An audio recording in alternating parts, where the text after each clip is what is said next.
Dicen que la verdadera pobreza no se mide por lo que tienes en el banco, sino por la miseria que llevas en el alma. Y a veces, la vida tarda años en enseñarnos esa lección. Pero cuando lo hace, el golpe es devastador. En el restaurante más exclusivo de la ciudad, donde el aire olía a perfumes importados y trufas negras, Javier entró caminando como si fuera el dueño del mundo. A sus 27 años, con un traje italiano impecable y un reloj que costaba más que una casa, se sentía intocable.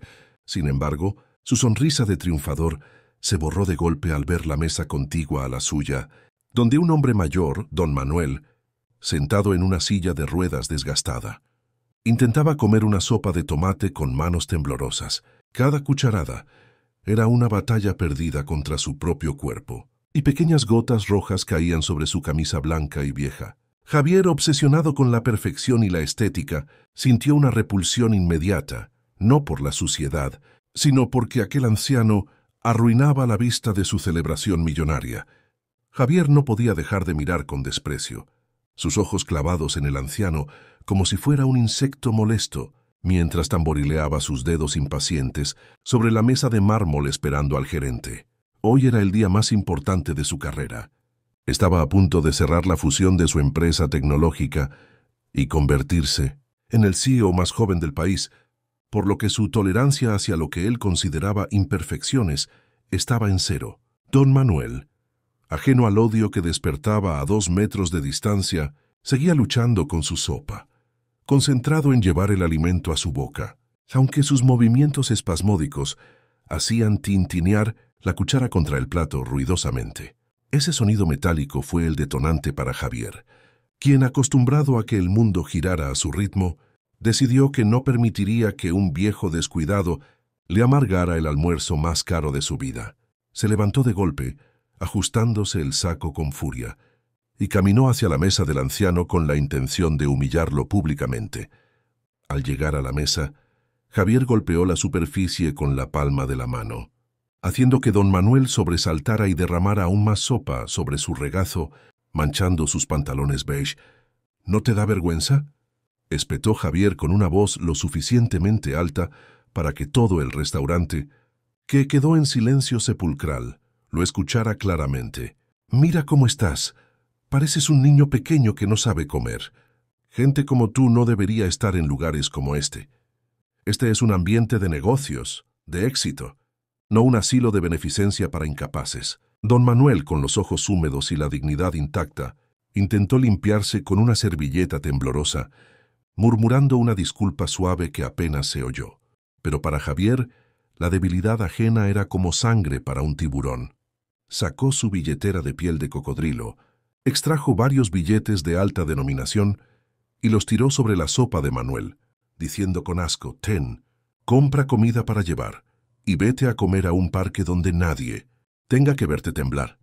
Un camarero joven intentó acercarse para calmar la situación, visiblemente apenado por la crueldad de la escena, pero Javier lo detuvo con una mirada fulminante y una amenaza velada. «Si lo defiendes, compraré este lugar solo para despedirte a ti también». El ambiente era tenso, cargado de una electricidad negativa que hacía sentir incómodos a todos los comensales, pero nadie se atrevía a enfrentar al joven, millonario, cuya fama de vengativo era bien conocida en la ciudad. Antes de ver cómo el destino le cobra esta factura a Javier, suscríbete ahora mismo a Historias que Marcan el Corazón. Dale like y comenta «Justicia» si crees que el dinero no compra la educación. Sigamos con la historia. Javier regresó a su mesa sintiéndose victorioso, creyendo que su dinero le daba derecho a pisotear la dignidad de cualquiera, sin saber que el silencio de don Manuel no era de sumisión, sino de una paciencia estratégica que solo los hombres verdaderamente poderosos poseen. Mientras don Manuel limpiaba los billetes, llenos de sopa, y los dejaba ordenadamente a un lado de la mesa, Javier sacó su teléfono de última generación para llamar a su socio y alardear sobre la inminente compra de las acciones mayoritarias. «Sí, ya está hecho», decía Javier en voz alta, asegurándose de que el anciano lo escuchara. «En cuanto ese inversor fantasma firme los papeles a las 12:00 p.m., tendré el control total y lo primero que haré será limpiar la imagen de la empresa, deshacernos de la vieja guardia y modernizar todo, nada de debilidades. Javier miraba de reojo a Manuel, usando su conversación telefónica como una segunda arma para herirlo, insinuando que el mundo pertenecía a los jóvenes, fuertes y ricos. No se daba cuenta de que la vida es una rueda que gira constantemente y que a veces aquellos a quienes pisoteamos al subir son los mismos que encontraremos al bajar, pero con una posición muy diferente. Don Manuel, que hasta ese momento había permanecido callado, giró su silla de ruedas lentamente para encarar al joven arrogante, y con una voz que, sorprendentemente, no temblaba en absoluto, dijo: «Joven, la sopa se puede limpiar, el dinero se puede secar, pero la mancha que acabas de dejar en tu reputación hoy, esa no se quita con nada». Javier soltó una carcajada sarcástica, burlándose de la filosofía del anciano. ¿Reputación? Mi reputación la dictan mis millones y mis acciones en la bolsa, abuelo. Tú preocúpate por no babearte mientras hablas. La crueldad de Javier no tenía límites. Estaba cegado por su propio ego, convencido de que un hombre en silla de ruedas, solo y con ropa sencilla, no era más que un estorbo en su camino hacia la cima. Lo que Javier ignoraba era la complejidad psicológica detrás de la mirada tranquila de Manuel. No había ira en sus ojos, sino una profunda lástima por el vacío espiritual del muchacho. El reloj del restaurante marcó la 1:55 p.m. y Javier comenzó a ponerse nervioso porque la confirmación de la transferencia de acciones no llegaba a su correo electrónico. Comenzó a refrescar la pantalla de su celular frenéticamente. Mientras tanto, decidió que ya había tenido suficiente de la presencia de Manuel y llamó al gerente a gritos. «Quiero que lo saquen ahora mismo. Me quita el apetito ver a este hombre aquí. O lo sacan a él o me voy yo y me llevo mi influencia a otro lado». El gerente, sudando frío, se acercó a la mesa de Manuel pidiendo disculpas en voz baja e invitándolo a retirarse para evitar un escándalo mayor. Fue el momento de mayor injusticia. El poder del dinero parecía ganar nuevamente sobre la decencia humana. Javier sonreía con satisfacción, sádica al ver cómo el gerente ponía las manos en la silla de ruedas para empujar a Manuel hacia la salida, creyendo que había ganado la batalla territorial. Justo cuando las ruedas de la silla giraban hacia la puerta, el teléfono de Javier sonó con un tono estridente que cortó la respiración de todos. Era su abogado principal, la llamada que había estado esperando, para confirmar que era el dueño absoluto de la corporación. «Espera un momento», gritó Javier al gerente, haciéndole un gesto para que se detuviera, queriendo que don Manuel presenciara su triunfo final antes de ser echado a la calle como un perro. Javier contestó el teléfono, poniendo el altavoz para maximizar su gloria. «¿Ya está todo listo?» «¿Ya firmó el inversor misterioso?» Al otro lado de la línea, la voz del abogado sonaba temblorosa y preocupada, un tono que heló la sangre de Javier al instante. «Señor Javier, tenemos un problema grave.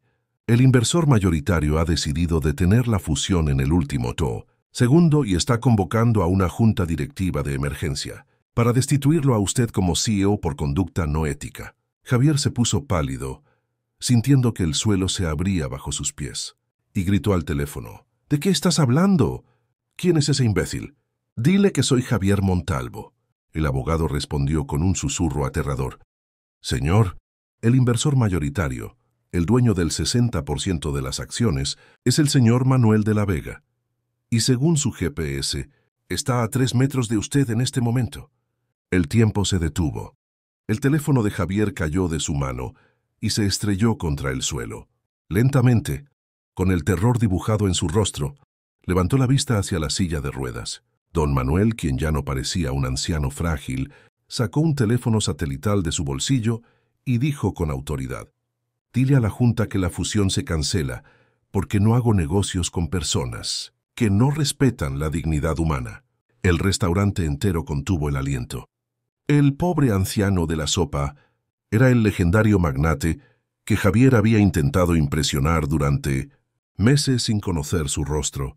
Javier intentó tartamudear una disculpa, cayendo de rodillas, pero ya era demasiado tarde. Don Manuel giró su silla hacia la salida, no expulsado, sino por voluntad propia, dejando a Javier humillado, sin empresa y rodeado de los billetes llenos de sopa que él mismo había arrojado. El dinero que Javier usó para herir ahora era lo único que le quedaba, pero no le servía de nada. Manuel se detuvo en la puerta y lanzó una última frase lapidaria. «Tengo Parkinson, hijo, mis manos tiemblan, pero mi conciencia está firme.